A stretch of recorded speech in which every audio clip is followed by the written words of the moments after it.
রূপগঞ্জে সাংবাদিকের বাড়িতে হামলা ও গুলিবর্ষণ। নারায়ণগঞ্জে রূপগঞ্জে জাহাঙ্গীর মাহমুদ নামে এক সাংবাদিকের বাড়িতে সন্ত্রাসী হামলা ও গুলিবর্ষণের ঘটনা ঘটেছে।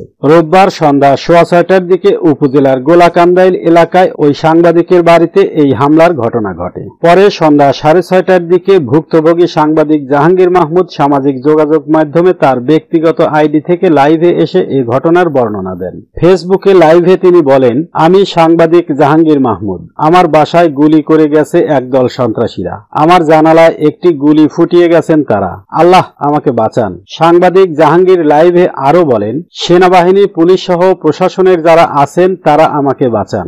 আমার ঘরের জানালায় গুলি করেছে। ইতিপূর্বে যে সন্ত্রাসীরা আমার উপর হামলা করেছে তারাই হয়তো আমার বাসায় গুলি করেছে। যারা আমার সাংবাদিক ভাইয়েরা আছেন তারা আমাকে সহযোগিতা করেন। আমি ঘরের মধ্যে আছি, খুব ভয়ের মধ্যে আছি। তারা হয়তো বাহিরে আছে। আমার ঘরে স্ত্রী ও ছোট বাচ্চা ছিল। আমার ঘরের মধ্যে মা এবং স্ত্রী সবাই খুব আতঙ্কিত।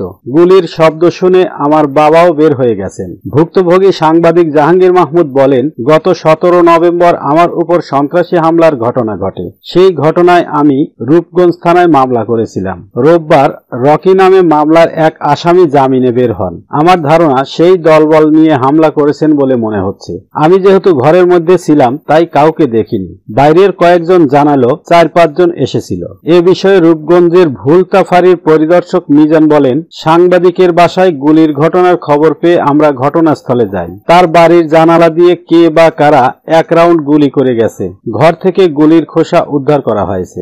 ঘটনার সঙ্গে কারা জড়িত তাদের চিহ্নিত করার চেষ্টা চলছে। উল্লেখ্য, গত 17 নভেম্বর সকালে রূপগঞ্জের গোলাকান্দাইল এলাকায় সংবাদ প্রকাশের জেরে দৈনিক কালবেলা পত্রিকার সাংবাদিক জাহাঙ্গীর মাহমুদের মাথা ও শরীরের বিভিন্ন অংশ ইট দিয়ে থেতলে দেওয়ার অভিযোগ ওঠে জেলা ছাত্রদলের সহ সাধারণ সম্পাদক ইয়াসিন মিয়ার বিরুদ্ধে। এ ঘটনায় রূপগঞ্জ প্রেস ক্লাবের সাংগঠনিক সম্পাদক ও দৈনিক কালের কণ্ঠের সাংবাদিক রাসেল আহমেদ বাদী হয়ে ইয়াসিন মিয়া ওরফে ফ্যান্সি ইয়াসিন, কাজল, রাব্বিল, ইমন, রকি সহ অজ্ঞাত 40-50 জনকে আসামি করে রূপগঞ্জ থানায় একটি মামলা করেন। ওই ঘটনার পরদিন 18 নভেম্বর জেলা ছাত্রদলের সাবেক সহ সাধারণ সম্পাদক ইয়াসিন মিয়াকে দল থেকে বহিষ্কার করা হয়।